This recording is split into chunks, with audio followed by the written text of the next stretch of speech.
Sit back and throw one back with your pinky in the air and a middle finger to the world, and join me, the eclectic gentleman Stephen Watts, as we look back on this day in pro wrestling history. But before we do, put that drink down, like, share, and subscribe, and without further ado, let's get our wrestling history on. Ladies and gentlemen, boys and girls, children of all ages, it is August 28th, and we're going to start off as we always do on a positive note. That's right, these are your pro wrestling birthdays. 1912, the Tarzan of Lucha Libre, Tarzan Lopez. 1938, watch out for the assassin, the Masked Assassin. 1950, Canada's own Cowboy Lang. 1978, former Lucha Underground star Ricky Reyes. And last but not least, 1996, second-generation wrestler Colby Corino. Of course, on the flip side of that coin, your pro wrestling deaths for August 28th. 1975, on his birthday, no or less, Tarzan Lopez. 1982, one of the biggest draws of the 60s and 70s, Bearcat Wright. And last but not least, 2016, Mr. Fuji. All right, enough of the sad stuff. It's time to get to the meat and potatoes. That's right, these are your pro wrestling history highlights for August 28th.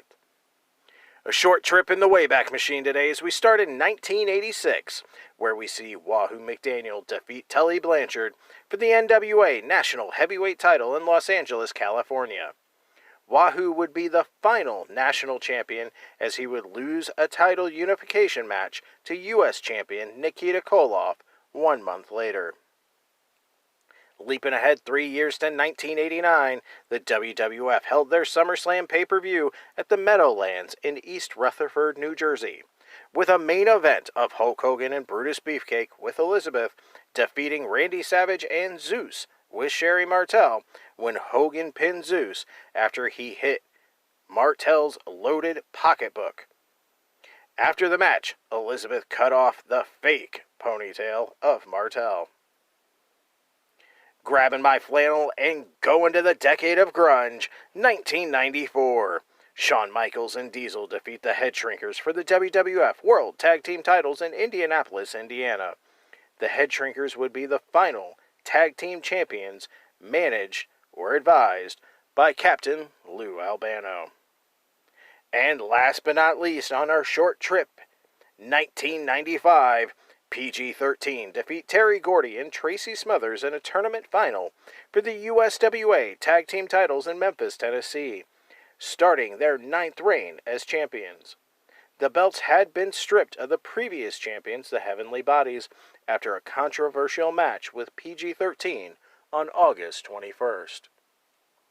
Those were your super short but super sweet pro wrestling history highlights for August 28th. I'm the eclectic gentleman Stephen Watts, and we'll see you tomorrow.